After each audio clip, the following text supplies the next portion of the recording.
Hello, and welcome to the Other Team's Tunes Tuesday, a weekly series that discusses music and matters with queer artists you love.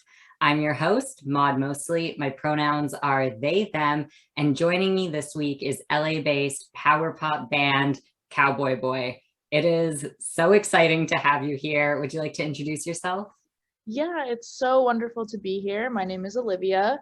My pronouns are she, her, and I write songs, I sing, play keys in Cowboy Boy. That is amazing. And I love your music, and I'm really excited just to dive straight into it because your most recent album, Good Girl, was released last year in 2021. And many of the songs off of it center a sense of heartbreak, be it experienced through unrequited love, loss, or struggling to let go. One sense of heartbreak that really stands out that you draw attention to in tracks like Pet and Different is the desire to contort yourself or be someone else for, love, desire, attention. I'm sure, most people have felt like that one time or another, but this feeling is certainly more common in marginalized communities who have been, systemically told that they are not enough or that they should perform who they are differently. How does it feel to express that feeling? And what impact do you think it has on listeners that can relate? It's a great question. I mean, I think everybody's experience, every artist's experience is a confluence of sort of like all of their identities and how they kind of like fit into the world. And something that I find myself writing about a lot is my relationship to myself and my relationship to my own body and my desirability as a as a queer person who doesn't factor in gender to who I'm attracted to. That means that I've had traditionally sort of like heterosexual experiences, and those take a very different form than queer relationships that I've had, and they also bring up a lot of different feelings in me as a queer person than maybe a relationship with someone, or a non-heterosexual relationship might bring up. And yeah, I think a lot of the themes on the record are centered around me really like grappling with my yeah, I mean, I don't know if this is a trigger warning, but it's a lot of like body image stuff. It's a lot of eating disorder related stuff. So just trigger warning about that. But yeah, I mean that's primarily what it's about. I've struggled on and off with disordered eating my entire life. Struggled with body dysmorphia issues my entire life. And that's something that's really sort of like been at the forefront of my writing and my reflecting and my processing, because I feel like all of those things are really sort of like interconnected for me. Like when I talk about the record, I often kind of say that the songs kind of had to be written one way or another. Like it had to go somewhere and it had to come out. And a lot of that, processing had to do with figuring out who I was in a variety of different relationships, how I felt about myself in a variety of different relationships, including my relationship with myself. So I mean, I hope that people who listen to the record can feel seen by that, because I think, like you said, I think that everybody has sort of felt the pressure to contort themselves, whether that's emotionally, physically, what, like, however, to fit into a specific relationship or a specific situation, or just be societally accepted. So I think it's relatable, regardless of like what the like what the like specific experience was that I was writing about. I hope it's relatable. I hope it makes somebody feel like they're not the only person who's experienced something they've experienced, you know? Yeah, definitely. Thank you for sharing that. And, I know there definitely are those themes of of body image coming up throughout the album. And I mean, just out of curiosity, I was just thinking about that and how it kind of relates to the album art. And I was wondering if, that inspired it as the album art, for those who haven't seen it, hopefully you can check it out after, is inherently food related. Yeah, that's a really astute observation on your part. And I think that was, I don't know if that was like a super conscious choice at the time, like when I made the decision that I was going to get that specific cake made by that specific artist. But when I started shooting the photos for the art, so much of it became about having this like beautiful, like aesthetically pleasing cake in its entirety untouched on the cover of the record. And then as you kind of like flip through the rest of like the liner notes and all of that stuff, the cake gets mashed up and removed and becomes this like kind of gigantic mess. So I feel like, I mean, yeah, I feel like it was definitely something that I thought about later and was like, oh, yep, makes sense. Makes sense. I chose a beautifully aesthetically pleasing cake for that. Yeah, no, that's really interesting to hear. And I mean, I love when those kinds of visions like become clear to us later. Yeah, But we always know, it's meaningful in the meantime. totally. Um, and, speaking of your other work, your EP Princess was released prior to Good Girl. And both of these terms that, take the album names are often used within a misogynistic context, but also are interestingly common in the queer community, particularly like pertaining to sex. Mhm. And so, what inspired these album names for yourself? And do you feel like there was that sense of reclamation to it? That's a great question. Yeah, I mean, I think I think that there are so it like it's just like an onion of meaning. You like peel off the layers and there's like more layers underneath, you know?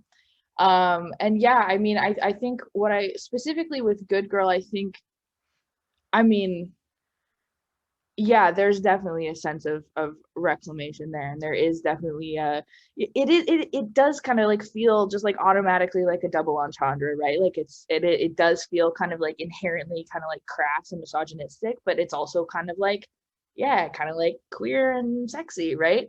Um, and so that in and of itself is really cool. But I think also something that I thought a lot about in writing the record was like, what does it mean to be a good girl? Like, what does that mean? What does it mean to be a good girl? What does it mean to be a good girl? Like, all of that stuff was really sort of like, I don't know, was at the forefront of my mind, especially like, the album is literally, the product of me choosing to, instead of kind of like be quiet and make myself smaller and be the good cool girl who says yes to everything because that's what I'm supposed to be. It's me being like, no, I actually have a huge problem with the way that I've been treated for a long time. I was sold something that I didn't agree to be sold in entering into a relationship, like it felt like I was actively rejecting the like good girl narrative, and in doing so kind of like felt like I was like a better girl than I ever had been. I don't know if that makes sense. That might be corny, but that's kind of how I thought about it.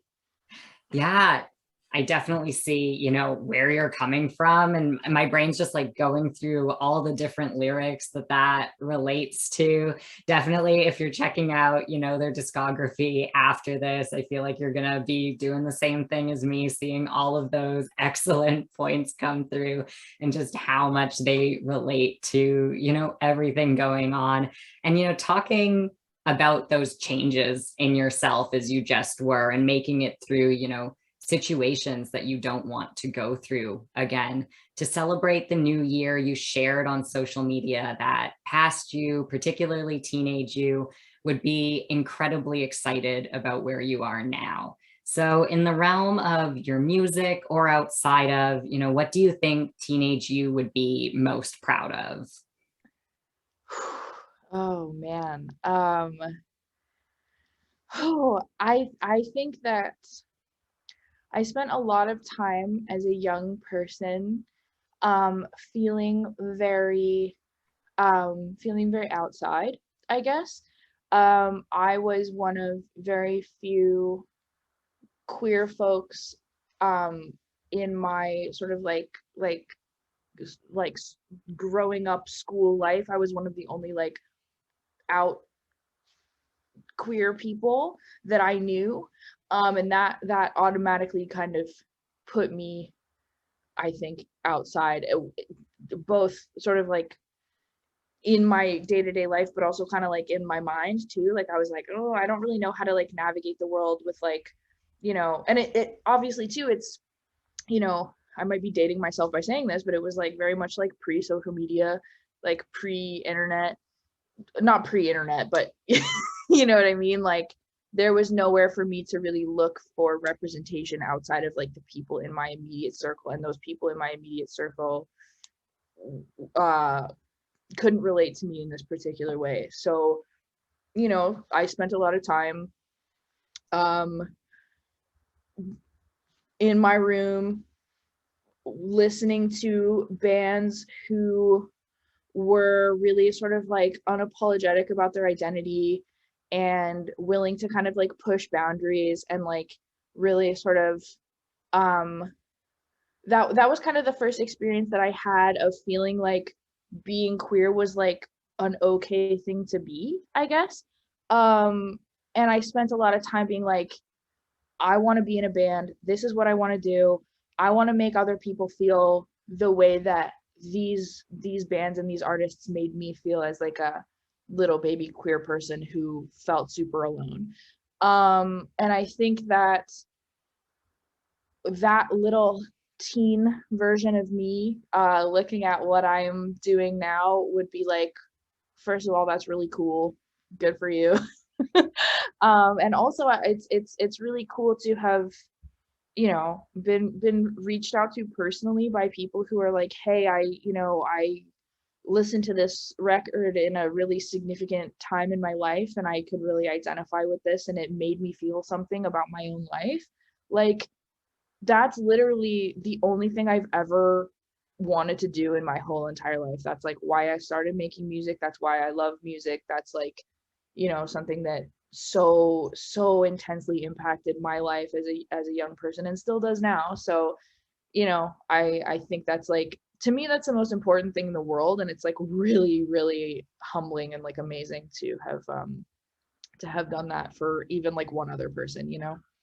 Yeah, I mean, searching for that sense of representation and community is such a common struggle, for queer youth that, even still today, luckily for some, it's getting easier to find those things. But it definitely is still a struggle. And I think it's so amazing that, so many queer adults like yourself are then prioritizing that sense of community and that sense of representation, and taking so much joy in being able to provide that to others and say, I struggled to find this, so I'm just going to hand it to you. Like, I hope you thrive. That's cool. That's really cool to hear. And yeah, I mean, I just think that the the young, like, Gen Z is like the coolest generation to ever exist. Like truly, I just the level of like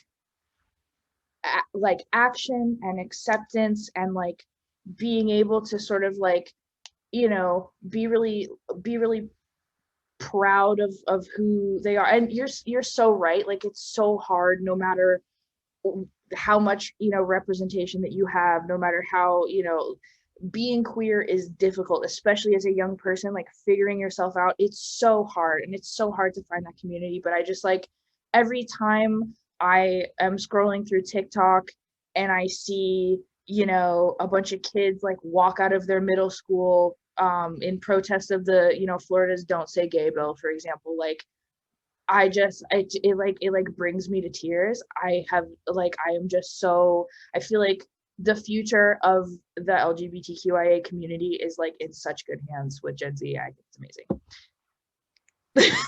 And I'm not Absolutely. gonna cry in this video.